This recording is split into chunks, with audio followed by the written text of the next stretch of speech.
Hello to all my booty seekers and cheek chasers. This is the Carpe Natem Podcast. I'm your host, Nate De La Hoya-Reynoso, and I am so grateful you are listening to this episode.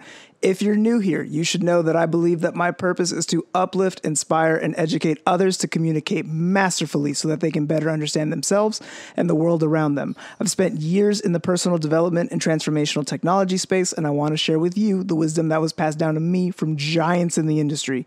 So if you're on a journey of self-mastery, just like me, looking to make dreams a reality and willing to be a leader for your family and community, then join me in seizing the butt cheeks of life and giving them a big ol' squeeze. Let's jump into the show.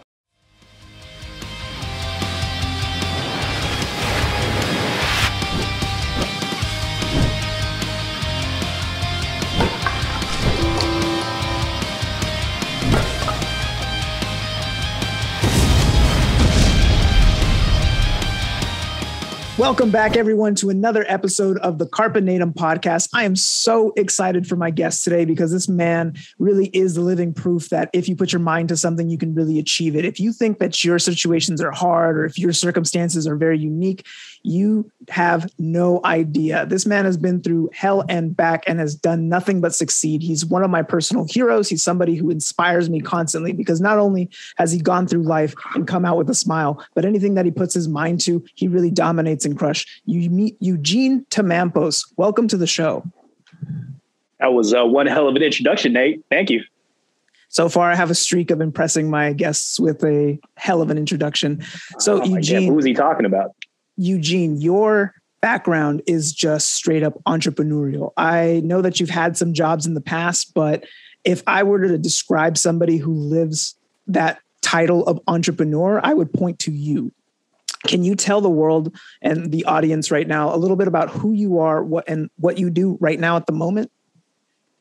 Yeah, for sure, man. First of all, I appreciate you having me. It's always good to catch up with an old friend. I think it's probably been at least a couple of years since we've got a chance to catch up. So for those of you who don't know, Nate's doing some exciting things in his life as well. I'm just as tempted to interview him here, but I'll try to keep it to me as much as possible. So currently, you've actually caught me at a very interesting time, Nate. I don't even know if you know this, but for the last going on 5 years now, I was in the startup world building a tech company out here in the Bay Area. But April 1st, the company and I actually parted ways. So I've since joined with a longtime friend of mine in the financial services space, as well as solar. Two very different industries. There's a very interesting kind of way that came to be. But yeah, man, that's where I'm at now. I'm doing solar and life insurance, believe it or not.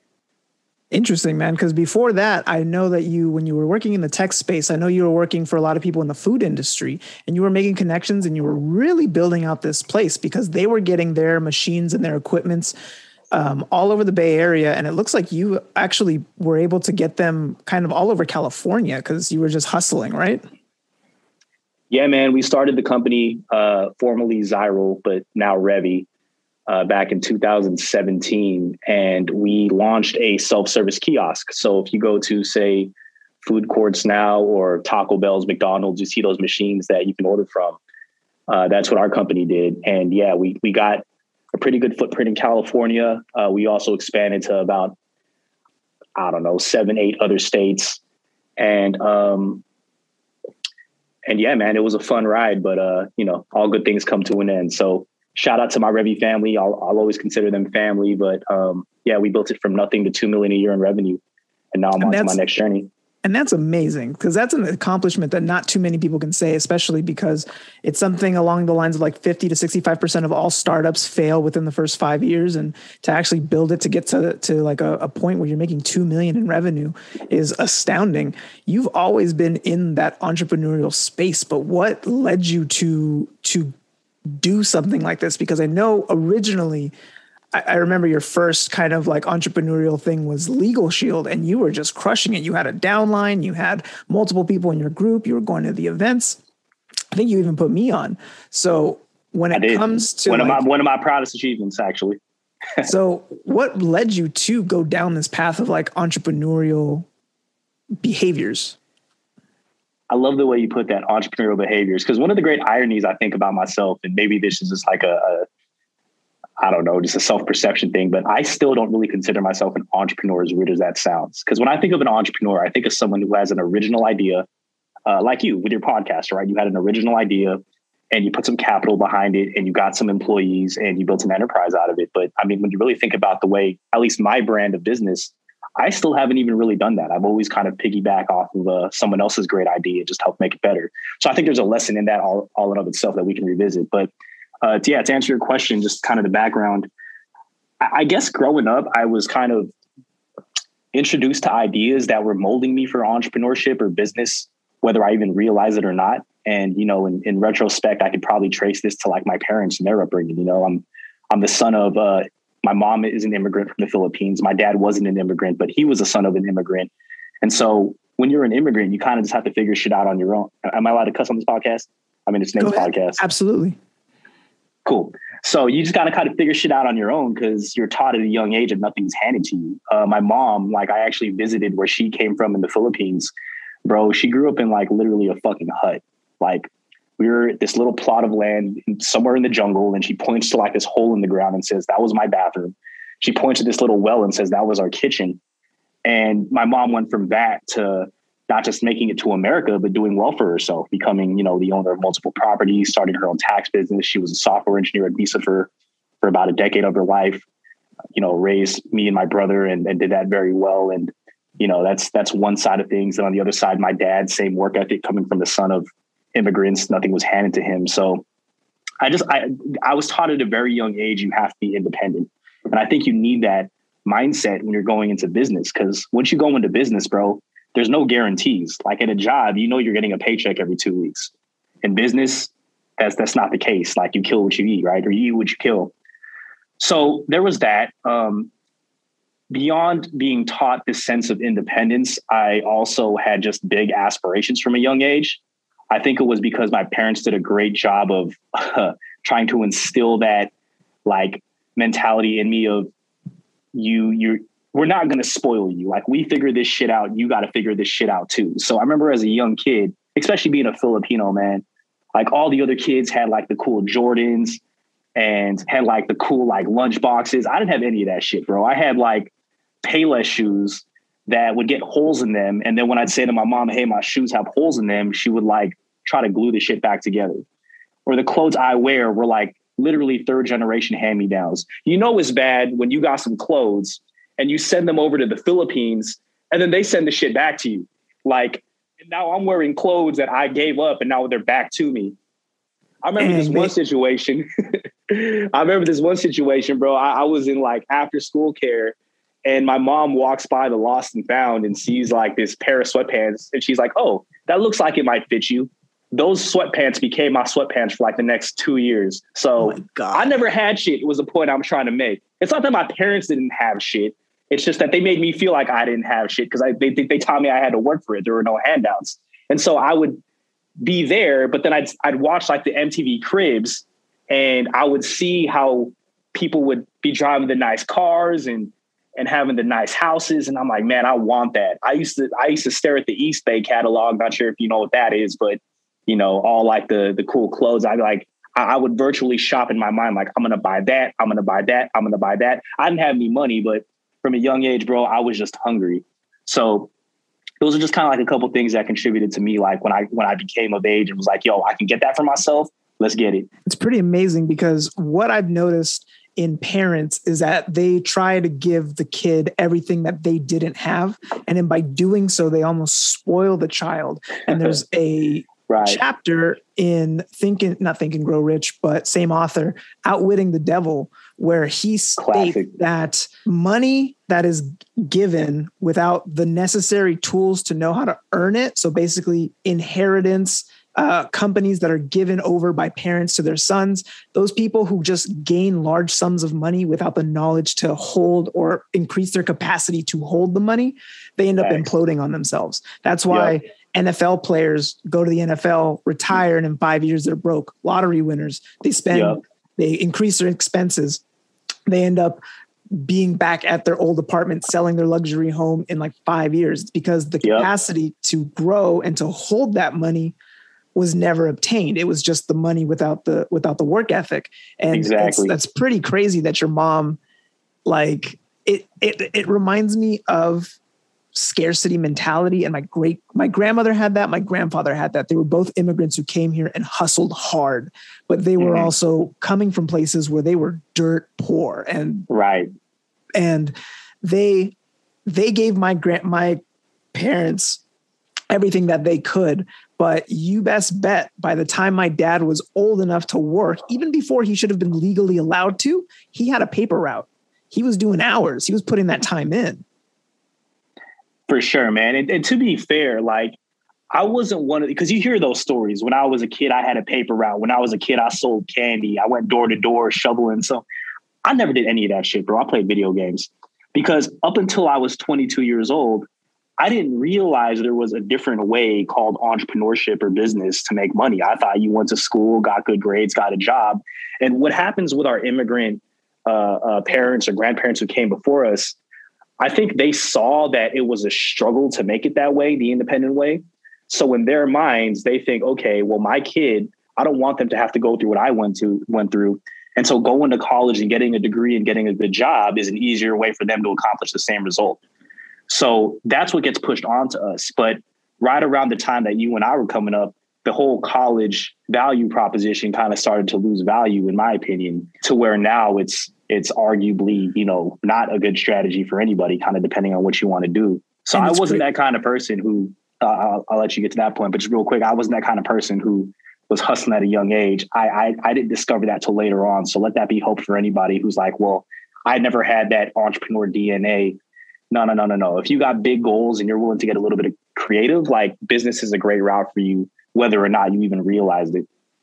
See, I believe that you had it in you because I feel like partially, like, who your parents are and where you come from, I think that is instilled within you, but it wasn't activated until there was that right specific moment. Because just like you, up until I got into my early 20s is when I discovered personal development, when I discovered that, everything around me is controlled by my thoughts and my mindset, where the power to create the reality that I want is in my hands. It's not up to the world, the government, my parents. It's up to me. I feel like that's right around the time when I met you too, bro. I remember when I first met you through Cody, he was telling me about his bandmate, Nate, who just finished some mastermind course or something. Yeah. And being in personal development myself at the time with Legal Shield, I'm like, oh, he sounds like someone who's a like mind. I got to meet this guy. So yeah, I think you're right around the time I met you. You were just getting into this space, man. So I'd love to see how far you've come. And it's been a up and down roller coaster. Like I got super involved with the company that I was in. I got scammed by the company that I was in.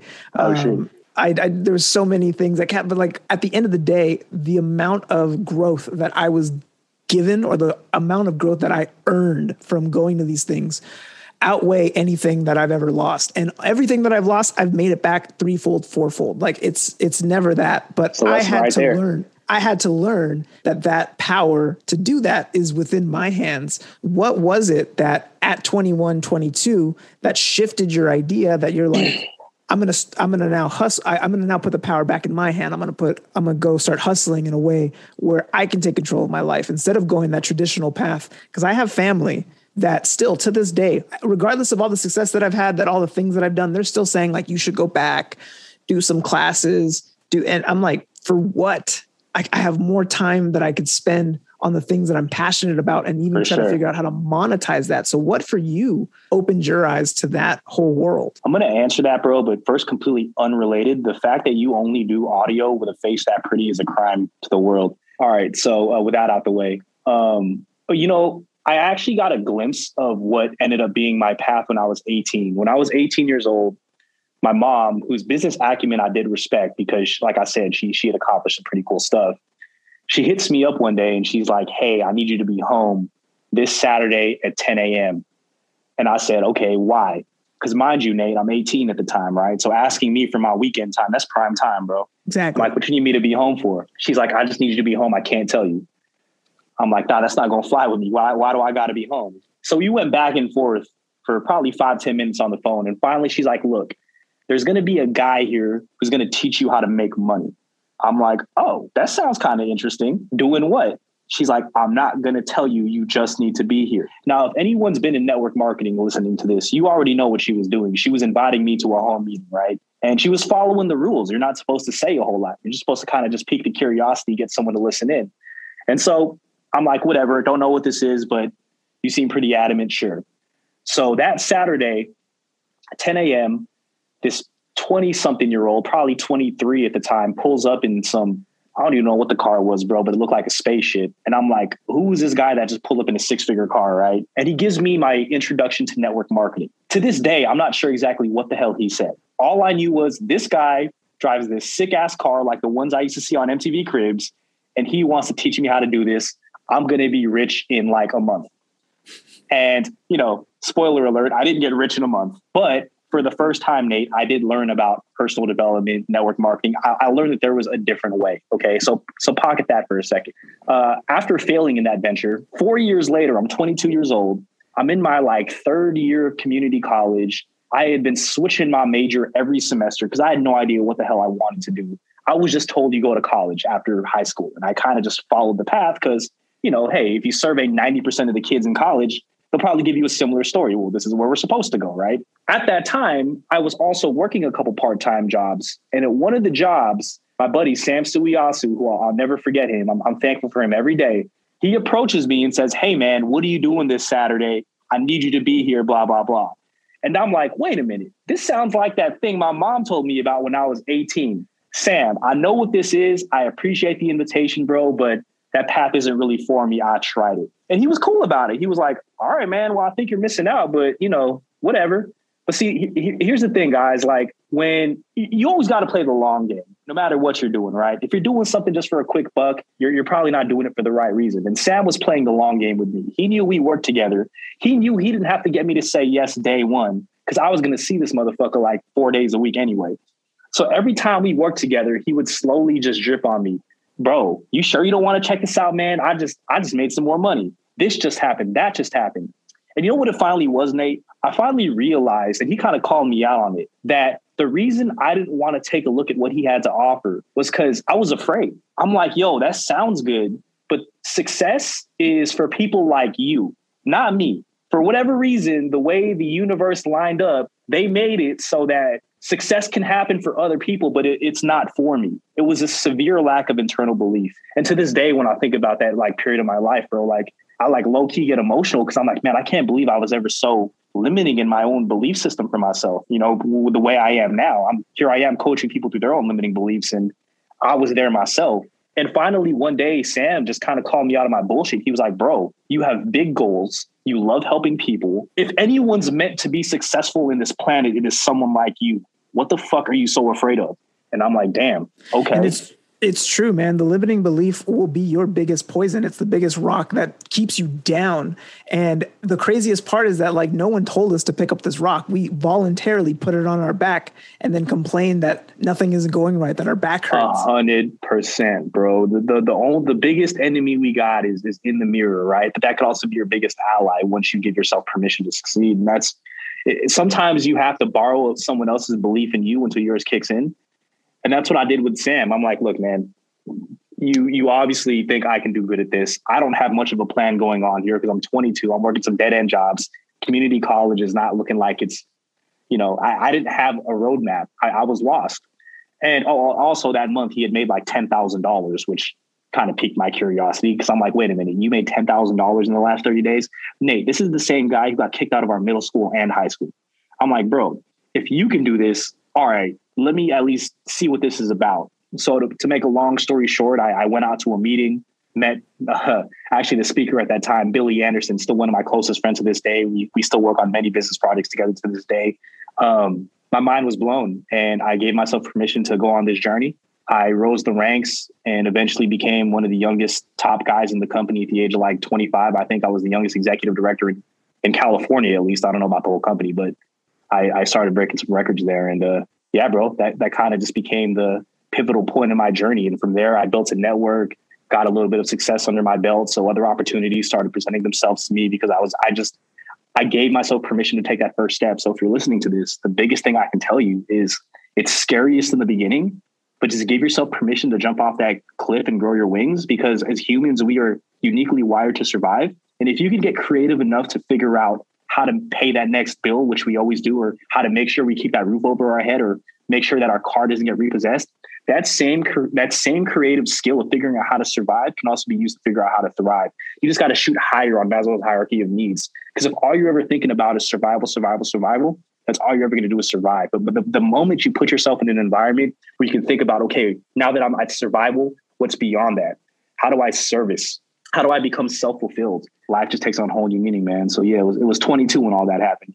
And a point that I want to touch upon that you mentioned a couple of times in your last little part was the being of service and borrowing somebody else's faith in you. And so, because you lacked at the time the faith in yourself or the belief in yourself, you borrowed someone else's faith and you do things that are in service of others. I feel like I can let myself down so much easier than I can let somebody else down, because if somebody expects something from me or I am doing something to help others, that pushes me way harder than if this goal was to be selfish or for me to get something out of it. I don't care about what I do care what happens to me, but in the hierarchy of things, it's always others before me. Like everything I have around me is because it's not just so that I could survive. It's so that my wife and I could survive. It's so that our little family here can have a roof over our head. Because if it was just me, I'd sleep in my car. I don't care. Right. But because I'm doing this for someone else, I'm working 10 times harder, and I do it happily, because being of service is something that genuinely propels people forward more than pretty much anything else when it comes to motivation. So much to say about that, man. Like you're touching upon, clearly defining your why and why you're doing things. And by the way, this whole limiting belief to yourself thing, it's not like something you just overcome and you're done. Like there's levels to this shit, bro. So every day is a fight, and every day you get up and you get back on it. You become Rocky Balboa, and every time you get knocked down, you get up. And you know who's knocking you down? Yourself.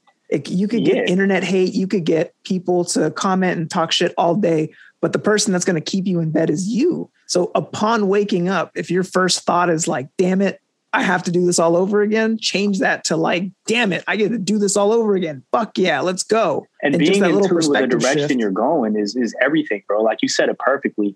I mean, in this most recent transition here where I left the tech world to go into this new venture, bro, I had some of the same feelings that I had back when I was 22 years old.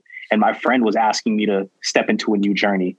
But then I had to remind myself, like, bro, you're sounding like you did at 22. What are you being a bitch about? Because whenever you take that leap, amazing things happen. And a lot of it, bro, was having to root myself in like what you were talking about, reminding myself why I was doing this. So I don't think I even told you this. I'm engaged. I plan on getting married at the end of the year. Thank you, brother. And if it's the same girl that I've been seeing online, she's gorgeous, man. She's and then her mindset, I've seen her posts, and it's always like bettering yourself, doing better, being healthy, somebody to keep, like, she's so balanced, or it seems that she's so balanced. So I'm proud of you and congratulations, man. That's such a pick. For sure. Don't let her know that, but best sales pitch I ever made in my life. But the way in true Eugene fashion, the way I brought up the conversation was I created a PowerPoint. I sat her down and I said, hey, look, here's a PowerPoint as to what I have planned for the future. So in order to get married, you and I, Nate, both know, and we talked about this before the podcast started, that living in the Bay Area is not cheap. Building a family out here, not cheap. So in order to get to that next level with her, this thing has to be financed. So I knew that working a job wasn't going to get me to my goals. The only option I had was going independent. So I made her some pretty big promises. I said, hey, babe, I'm making this transition. I'm walking away from a 6-figure guaranteed income to the unknown. But I think if we do this properly, this is what we're going to be able to accomplish. And I'm not making her do these big empty promises. I literally mapped it out. Like, here's where every dollar is going to come from, yada, yada, yada. And now, Nate, I ain't got no choice, bro, because I can't wake up and say, hey, I don't want to go do that. I made a very big promise to her. So like you said, if it was just me, I'm cool sleeping in my car. I've done that before. You probably knew me when I was living in my car. But now it's like, all right, wife and some future kids and 2 dogs to think about. I don't have the luxury of being lazy. Mm-hmm. So this is why every opportunity to better myself, I'm saying yes to, whether it's a business meeting, a podcast with you, Like, I'm all for it, bro. It's all systems go right now. And I thank you for taking the time to speak with me. Like, the way you think has always been at such a high level.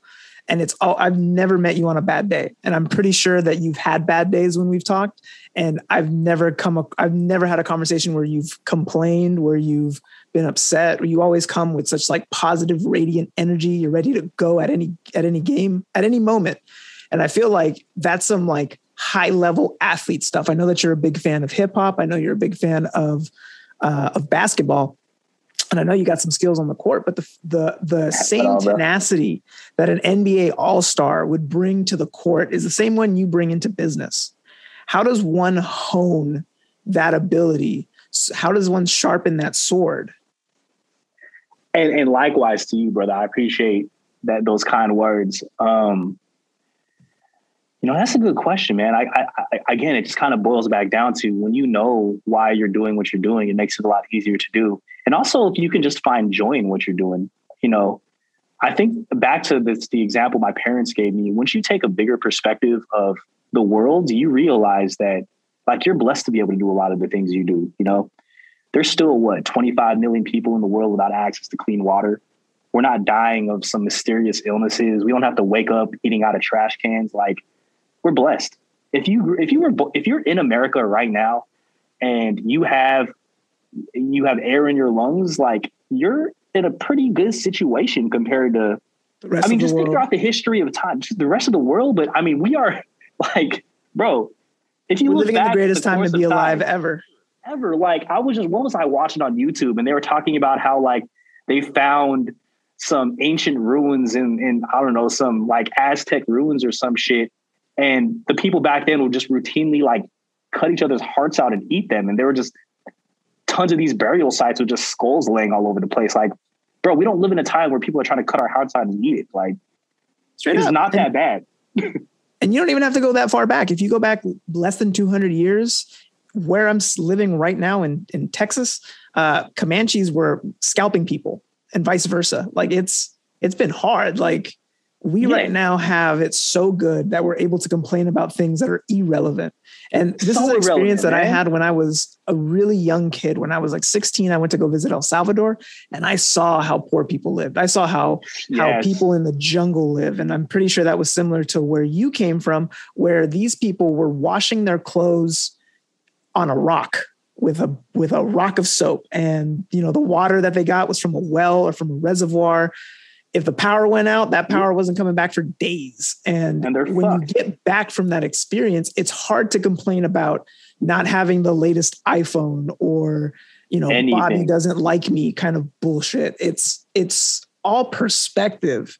At the same time, it's also gratitude. It's the practicing of gratitude, and it's the practicing of shifting your perspective of like, if you look at the world half full or half empty, it really doesn't matter because the cup is refillable.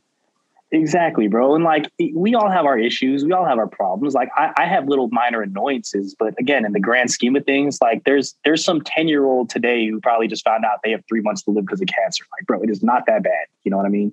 So yeah, if you're in your own head about shit, you're going to find a lot of things to be upset about. But if you just take it from a like holistic perspective, man, I am blessed to be able to wake up and proposition people to buy whatever service or product I'm selling that day, because it could be a lot worse. It could be a lot worse. I love that, man. It's a golden mindset. It really is. It's worth its weight in gold and then some. Let me ask you, is there any book or movie quote that you live by that you constantly reference? It could be from music. It could be from TV. It could be from any medium. Is there any quote that you often quote or live by? If there's multiple, you can share, but I'd love to hear like what keeps you motivated. There's tons. And the one that has really like stuck with me, resonated with me in this latest season of life, that's I'm actually, ready to get the tattoo of it, is from my favorite movie of all time, Shawshank Redemption. And that's the classic Andy Dufresne, either get busy living or get busy dying. And when I was in that mindset of leaving the tech world, not to sound like I was having a terrible time, but working in a job, you can kind of make the comparison that you are trapped, right, in a prison cell. So as I'm telling myself, all right, it's time to go fully independent, break out of this cell, all right, Eugene, like Eddie Dufresne said right before he broke out in Shawshank Redemption, either get busy living or get busy dying. So that's been a major theme in my head as of late. But when I first started in my journey, to your point about being in service to others, straight from the Bible, that quote, service to many leads to greatness, was really something that played in my head a lot. And kind of piggybacking off of that was the old Zig Ziglar philosophy that I still hold, in my heart to this day. And that's helping enough people get what they want. You can have everything that you want. If you help enough people make sure their bills get paid, you'll never have to worry about your own bills. If you help enough people through their challenges, it's always going to make sure that you're taking care of yours, from and this isn't just some out there woohoo shit. This is like real practical, hey, if you help enough people get money, yeah, they're going to want to do business with you and that's going to get you money.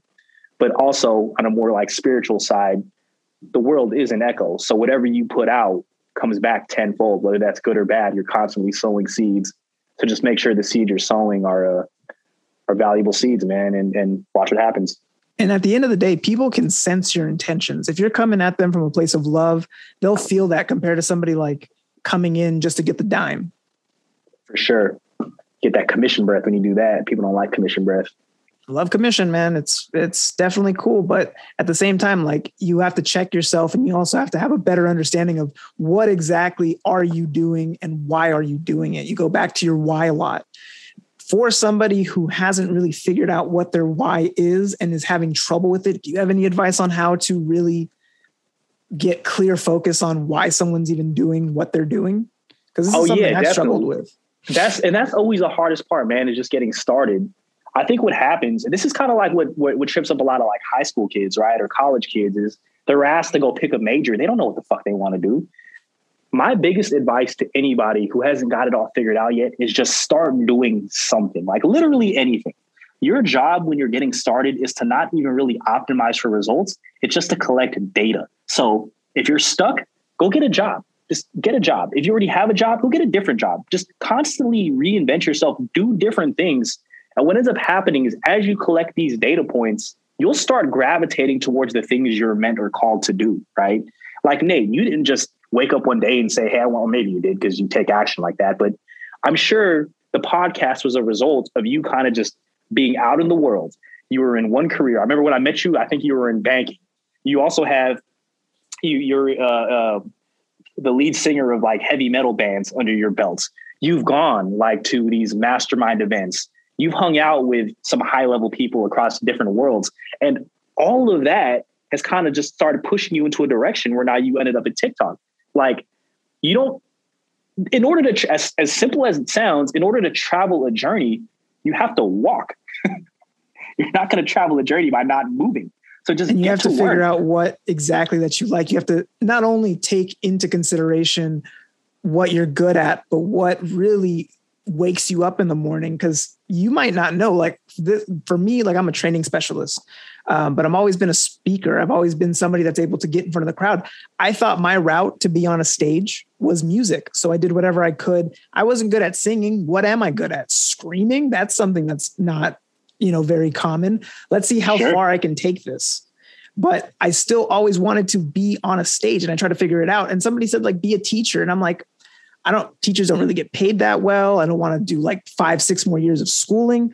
But now I am a teacher. I am somebody that teaches, and I don't need to have a traditional job to tell me that I'm a teacher. I've been a teacher for years. And through this podcast, I'm able to not only share my voice, this is my stage. So instead of waiting and paying for myself to be on a stage, I built my stage, and whoever comes. And you were willing to explore, bro. And that's why you've gotten here. Most people just look, life's an adventure, man. Explore it. Best case scenario, you discover your life purpose and you're able to make something of it. Worst case scenario, you're just a much more interesting person because you have shit to talk about. So people just go out there and get messy and just look, at the end of the day, we all end up in the same place anyway, 6 feet under. So you can't take this shit too serious. We're playing on house money, no matter how you look at it.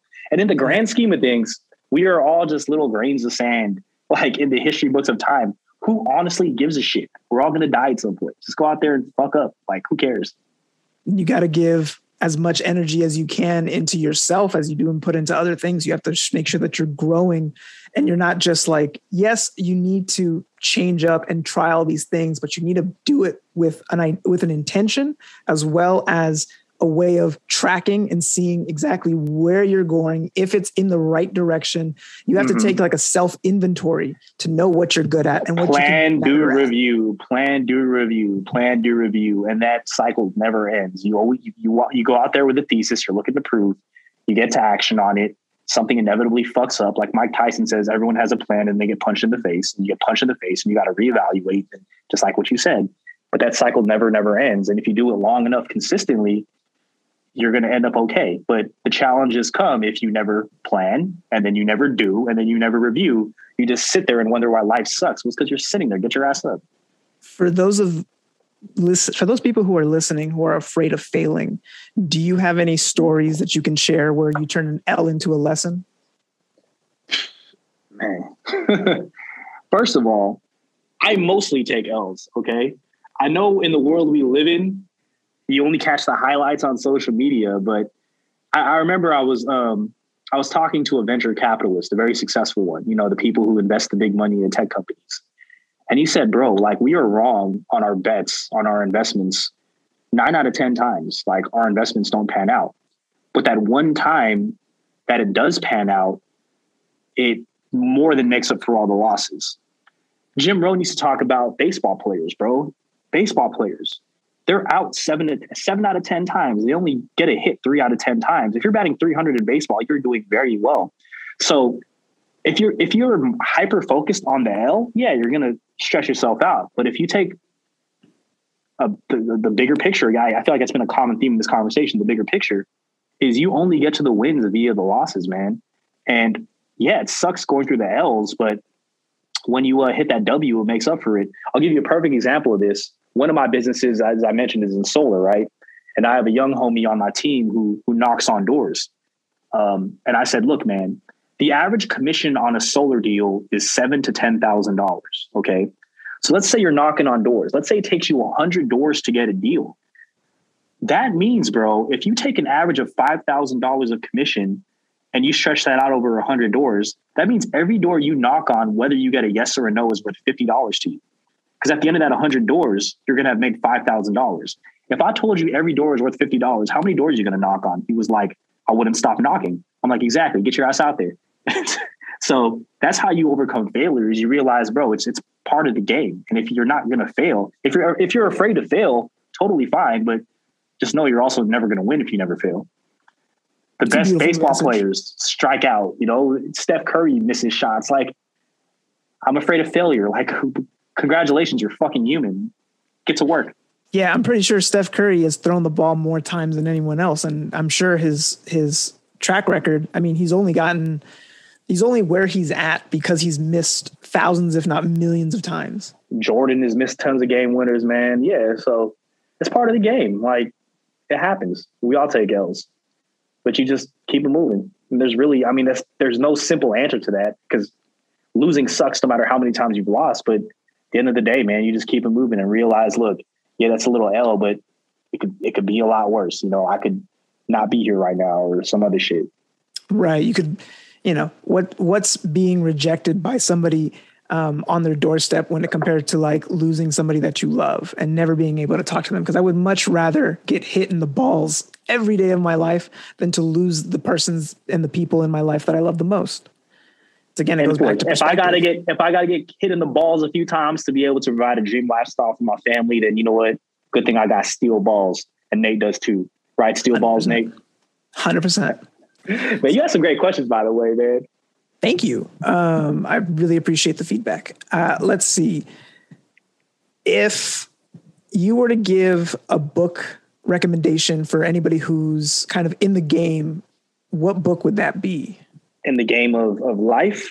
The game of life, and the game of entrepreneurship, and the game of sales. Just any book that you recommend that really impacted you, that you think that can impact others. I mean, you know, Think and Grow Rich, I think, is the baseline. But what I really stress to people these days is, like, Think and Grow Rich, How to Win Friends, Influence People, 7 Habits of Highly Effective People. All those are great books when you're starting off, and great books to revisit as manuscripts. But at the end of the day, you want to become an expert at whatever the hell it is that you're doing. Okay. So there isn't a one size fits all book in that regard. But remember, people do business with people who are good. You got to be good at your shit, whether that's solar or financial planning or legal shield. People want to do business with people who are good at their shit. So every day you should be doing something to make you smarter at whatever the fuck it is you're doing. If podcasting is your thing, bro, you should be studying Joe Rogan, right? You should be studying, regardless of what your opinion is of him, the people who are at the top of that field, you should study them. So I don't have a specific book out other than Think and Grow Rich, but just pick something and go ask the people who are the top of your field, like what book does someone who is going to be an amazing financial planner have to read? Me personally, I just found out that book was called Tax-Free Retirement. So guess what book I literally just ordered this morning? Tax-Free Retirement. Now I'm going to dissect that motherfucker because you have to like treat it like you said, like a top athlete. Kobe Bryant was obsessed with basketball, bro. He learned how to talk trash in different languages just so he can get under the skin of opposing players who spoke different languages. That's the level of dedication you have to your shit. So whatever your shit is, just there's a book there, read it. Smart recommendation. I love it. And I think we'll end on this question. What's a message that you think more people should hear? Quit being a pussy. Elaborate. Full stop. Nah. I don't know if you ever saw this, Nate, but on my hands, I have 2 tattoos, right? The right side says success. The left side says fear. And that's because success is found on the other side of fear. And it's all in your hands. Reading Outwitting the Devil, the book you brought up earlier, was a pivotal point for me because it talked about how fear is literally the tool the devil uses to stop you from being great. So when I say don't be a pussy, I'm literally saying like fear, being afraid, that's literally the forces of evil trying to do their bidding with you. And if you are succumbing to fear, you are literally co-signing evil. It is evil to be afraid. So don't be afraid. You're fucking up a lot of things by being afraid. You're blocking your blessings, you're blocking your family's blessings, and you're helping the bad guy win. If for nothing else, you can't let the bad guy win. Like picture the person that you can't stand in your fucking mind and picture them winning. That's what you're doing by being afraid. So if you're cool with that, because we all got somebody who are like, well, I can't stand that person. Maybe it's your boss at work. Hopefully you don't have to go home to that person every night. I don't know. But there's someone in your mind that you can't stand. I want you to picture that person winning. That's what fear is going to do to you. So don't be a pussy. With all due respect to pussies out there. I mean, you make a great point. It doesn't matter what words you use. The message is still the same. The fear is what's blocking you from your greatness. It's stopping you from being what it is. And whether it is to take accountability for your previous actions, or if it's being afraid of failing so that way you don't look like an idiot to some people, whatever that may be, it's stopping you from your greatness. It's stopping you from being the best version of yourself. It's stopping you from really getting to that championship level. And like you said, if by chance we're giving into our fear, we're basically endorsing evil. And why would we want that? We are, man. And all those fears could be warranted, right? Like maybe you do end up looking silly, but hey, look, at some point, this whole show is going to be over anyway. Who cares? Right? As long as you're not doing something to jeopardize your health or physical safety. Other than that, enjoy life. Don't take it too serious. Have fun in the fear, bro. Like the things that I used to find scary, like with public speaking, that is feared more than death by people, public speaking. And the first times I had to go up and give public talks, I was shitting my pants. But now you and I both know that when the vibe is right and you're speaking, there's nothing that matches that, being able to provide value with that skill. Like we figured out a way to turn something super quote unquote scary into a great time. And that's possible for whatever you're trying to do. Beautiful place to end on this. Thank you, Eugene, for being an amazing guest, for dropping such insight and wisdom to the ears of the listeners who are listening to this podcast. There's millions of people who listen to Nate. 100%. One day this thing is going to be broadcasted across the world, and your voice and your message is going to resonate with so many people. And I'm so happy that you got to be a guest this week. Let the people know where they can find you and how they can follow you and how they can support you. Yeah, for sure. So the easiest place to find me is on Instagram, and that's @_Eugenius _EUGENIUS. And from there, you'll find links to all my stuff. And the way you can support me is buy my shit. I'm just kidding. But no, seriously, buy my shit. Yeah, check out what Eugene is doing. He's constantly hustling. He's constantly doing amazing things. And I have no doubt in my mind that you're going to be one of those people who are sitting at 7, 8, 9 figures in the future, and will be toasting martinis and having drinks and recording a podcast in your multi-million dollar mansion. I can see you doing it, man. I've always admired you and your hustle. So I only wish you the best. And I can't wait to see you at the very top of the food chain, because that's a spot where you deserve to be. Hey, it sounds like a plan. I'm right back at you, brother. Thank you so much for having me. Thank you so much for listening to another episode of the Carpe Natem Podcast. If you love this episode, please consider leaving a positive rating and review on Apple Music or iTunes. It takes 30 seconds for you, but for us, it helps spread positivity to more people during these chaotic times. It helps build a community, and it makes me smile from ear to ear. Speaking of community, we have a Facebook group at facebook.com/groups/Carpe Natem. Just answer the 3 questions to get access to some extra motivation and inspiration for your timeline. If you would like to support this podcast, screenshot this episode and share this to your story. Tag me at Carpe Natem 114. That's going to be my handle across all platforms, including TikTok, if you'd like to give me a follow. If you haven't already, please rate us and subscribe on Spotify or anywhere you enjoy your podcasts. And lastly, you can find all episodes, linked to resources, and opportunities for coaching and mentoring from me at carpenatem114.com. I cannot thank you enough for spending part of your day with me. You are all rock stars taking the necessary steps to be your best self, willing to do whatever it takes, and ready to grab life by the butt cheeks. So until next time, this is Nate Hoya-Reynoso signing off.